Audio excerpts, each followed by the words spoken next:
பண்ணுறது தான் பார்க்க போகிறோம். அதுவும் ரொம்பவே குயிக்காக ப்ரெஷர் குக்கரில் எப்படி பண்ணலான்னு சொல்லி பார்க்கலாம் வாங்க.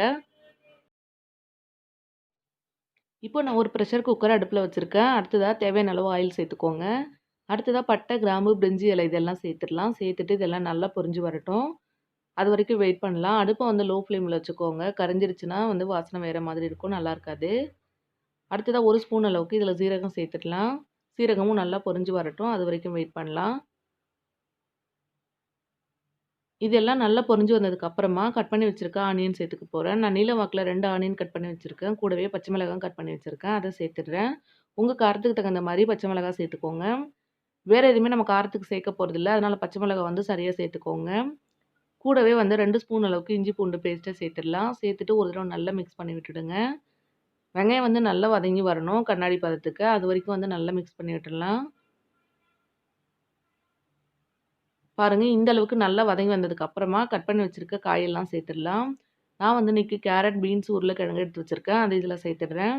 நீங்கள் வேறு ஏதாவது வெஜிடபிள் இருந்தாலும் சேர்த்துக்கலாம். காலிஃப்ளவர், பச்சை பட்டாணி இந்த மாதிரி எது வேணாலும் சேர்த்துக்கலாம்.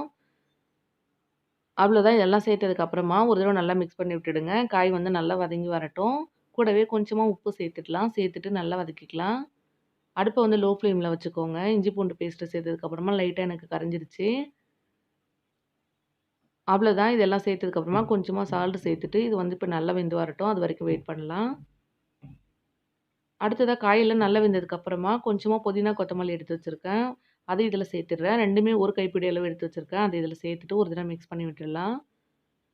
இப்போ காயெல்லாம் நல்லா வெந்துருச்சு. அடுத்ததா வந்து இதில் நம்ம தண்ணி சேர்த்துக்கலாம். நீங்க எந்த அளவு அரிசி எடுத்துருக்கீங்களோ அதுக்கு தகுந்த மாரி சேர்த்துக்கோங்க.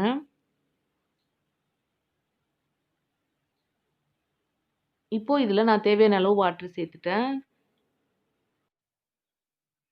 இப்போ நான் காமிக்கிறேன்ல, இந்த கிளாஸால 1 1/2 கிளாஸ் அளவுக்கு நான் அரிசி எடுத்திருக்கேன். அப்போ வந்து 3 கிளாஸ் அளவு தண்ணி சேர்த்துக்கிறேன். சாதாரணமான சாப்பாட்டு அரிசி தான் எடுத்திருக்கேன். அதனால வந்து தண்ணி வந்து அந்த அளவுக்கு வச்சுக்கிறேன். அடுத்ததா சேர்த்ததுக்கு அப்புறமா தேவையான அளவு உப்பு சேர்த்துருங்க. சேர்த்துட்டு நல்லா மிக்ஸ் பண்ணி விட்டுடலாம். இந்த அளவுக்கு நல்லா கொதி வந்ததுக்கு அப்புறமா எடுத்து வச்சிருக்க அரிசி இதில சேர்த்துடலாம். பாருங்க, அரிசி வாஷ் பண்ணிட்டு எடுத்து வச்சிருக்கேன். அது இதில சேர்த்துற போறேன் இப்போ.